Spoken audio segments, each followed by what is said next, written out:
Hello, everyone. Today I'll be presenting our work on understanding reproducibility and characteristics of flaky tests through test reruns and Java projects. This work is done by me, Wing, along with my collaborators, Stefan, Angelo, Victoria, and Darko. So let's start by understanding what a flaky test is. A test is flaky if it can pass and fail when you run it in the same test scenario. Test scenario in this case being the code under test, the test code, and to the best of the developer's knowledge, the environment. The problem with flaky tests is that a developer could be writing some code under test, some test code. They then send their code to some server that runs some tests, and then they see a test fail. Now, if it's because of the recent changes, then that's great. The developer would go and debug them and fix the problem with the recent change. However, with the problem of flaky tests, it actually may not be faults in their current changes. And because of that, it could reduce the developer's trust in testing. It also can waste the developer's time for them to go and manually debug non-existent faults in their recent changes. So now let's take a look at what an example of a flaky test looks like. On this slide here, we have an example of a flaky test from the project Riptide. This test is flaky because line 4 launches a server which takes some time to launch. If this test is run after some other test, it takes about 1,000 milliseconds. Without the other tests, this test takes about 1,500 milliseconds, and it may fail the timeout on line 1.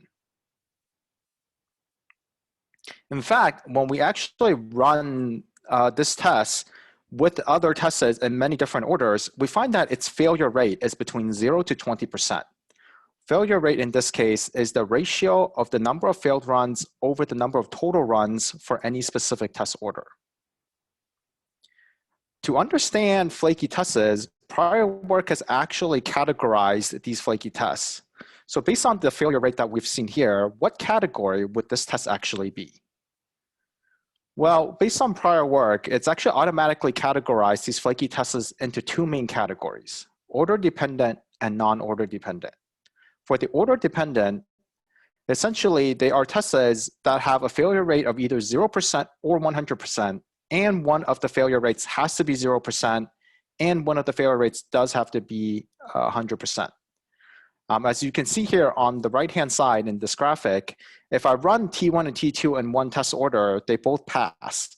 But if I run it in a different test order, T1 will fail, and it will fail deterministically, no matter how many times I run it. For the non-order dependent tests, essentially they are a test where at least one of the rates is neither 0% nor 100%. Again, on the right-hand side here, we have a graphic that shows that if I run T1, T2 in this exact same order, if I run them many different times, for example, the second run would see test 2 fail, while test order 1 wouldn't actually see test 2 fail. But what about these non-deterministic tests that do depend on the test order? Based on their failure rates, it suggests us that they should be non-order dependent tests. But contrary to what the name suggests, these tests do still depend on the test order, like the example that we just discussed. Because of this problem, we propose that non-order dependent tests should actually be refined to be non-deterministic order dependent tests and non-deterministic order independent tests. Specifically, for the non-deterministic order dependent tests, they are tests that have at least one failure rate that significantly differs from the other failure rates. For the non-deterministic order independent tests, they are essentially tests that have no failure rates that significantly differs from the other failure rates. Significance in this case can be determined with statistical tests. So back to our example here, with these definitions, we would actually say that our flaky test example is a non-deterministic order dependent test. In fact, when we perform a chi-square statistical test on the number of failures and number of runs for various test orders, we find that it has a very, very low p-value. And in this case, a p-value below 0.05 would already suggest that the test is likely non-deterministic order dependent. Overall, the contributions of our work is that we empirically study non-order dependent tests, and we refine their categorization. From our experiments, we also provide the following guidelines on how one should run test suites to detect flaky tests using a limited number of runs, on how one should use reruns to check if test failures from flaky tests are actually from flaky tests. We also provide guidelines on how one should reproduce flaky test failures observed from the test suite runs. And finally, we provide guidelines on how one should prioritize the debugging of flaky tests. Before we jump into the guidelines, let's first understand how we obtained the data that forms our guidelines. Remember here that the goal of what we want to do here is to study these non-order dependent tests by running them many times in many different test orders. To accomplish this, we take 44 test suites from Maven-based Java projects available in a public dataset collected from our prior work. Each test suite is then run in about 20 different test class orders. The test suites is run 100 or more times for each of these test class orders. In total, each of the test suites in our study is run exactly 4,000 times in about 20 different test class orders. From that, we find that there is about 107 flaky tests that we then use for our study. We also then inspect 21 of these non-order dependent tests that we find in detail in terms of their root cause and what specific category they actually are. All of these details is available in our paper. Using the 107 flaky tests, we first studied the detection of flaky tests. Our results show that failures appear in a small percentage of test class orders for the majority of tests. In fact, for 75% of tests, over half of their test class orders have no failures. And this is quite unexpected if the failures were actually independent of the test class orderings. When we perform a chi-square statistical test, we also find that about 72% of the tests that we study are likely non-deterministic order dependent. The remaining are unclear based on the tests. Again, we also inspect 21 of these non-order dependent tests to confirm whether or not they are non-deterministic order dependent ones or if they are non-deterministic order independent ones. The majority of them are indeed non-deterministic order dependent. Overall, the guideline we provide developers is that we find that many of these non-order dependent tests are likely non-deterministic order dependent. And because of that, to detect whether or not a test suite contains flaky tests, it is actually better for them to run test suites in more test orders with fewer times each than in fewer test orders with more times each.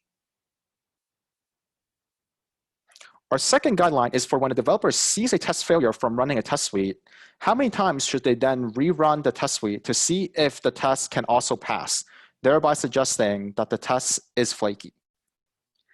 Well, some software organizations have publicized that they rerun tests 10 times after a test failure to see if the tests are flaky.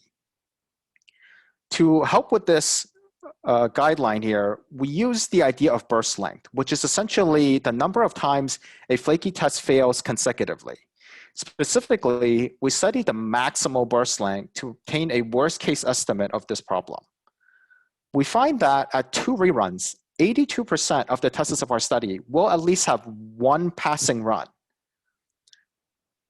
And at 5 reruns, we find that 98% of the tests that we study will have at least one passing run. Because of our results, to check if test failures are actually due to flaky tests or not, we suggest that one can use between 2 to 5 reruns, which is already 50% fewer than what some software organizations are currently using, and they can still correctly check most of the time.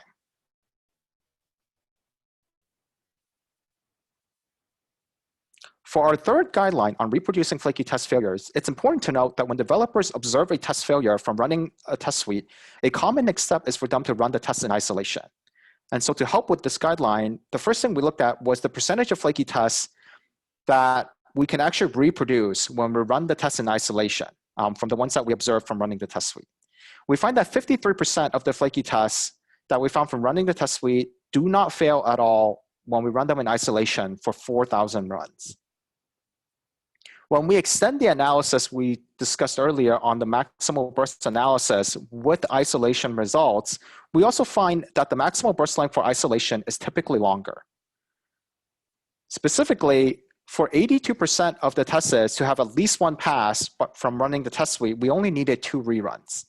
But for isolation, In order to have 82% of the tests have at least one pass, you would need 5 reruns. From our results, we find that to debug flaky tests, one should first run tests in isolation, because tests tend to actually run faster and they are more likely to fail consecutively before they actually run the tests in a test suite. Our fourth guideline is on how one should prioritize the debugging of flaky tests. When it comes to flaky tests, even one flaky test failure in a test suite run could prevent developers from merging their code changes. Our experiments show that a test suite run failure due to flaky tests actually happens about 5.4% of the time on average. By studying how often these flaky tests actually fail together in these test suite runs, we find that up to 57% of test suites actually have flaky tests that are likely related. For an example, a test suite can have 2 flaky tests that both pass or both fail if a specific network port is available. And because of this, flaky test management systems could actually present these historical related flaky test failures to actually help developers prioritize which tests to fix. Specifically, to prioritize the debugging of flaky tests, flaky test management systems could present related flaky test failures to help developers prioritize which tests to fix. For an example, developers can first fix flaky tests that are related. Overall, the contributions of our work is that we refined the categorization of non-order dependent flaky tests into non-deterministic order dependent and non-deterministic order independent tests. We then provide the following guidelines. To detect flaky tests, developers should run test suites and more test orders with fewer times each because many non-order dependent tests are actually likely non-deterministic order dependent tests. To check if test failures are actually due to flaky tests or not, one can use between 2 to 5 reruns and still check correctly most of the time. To debug flaky tests, one should first run tests in isolation and then in a test suite, because tests tend to run faster and are more likely to fail consecutively in isolation.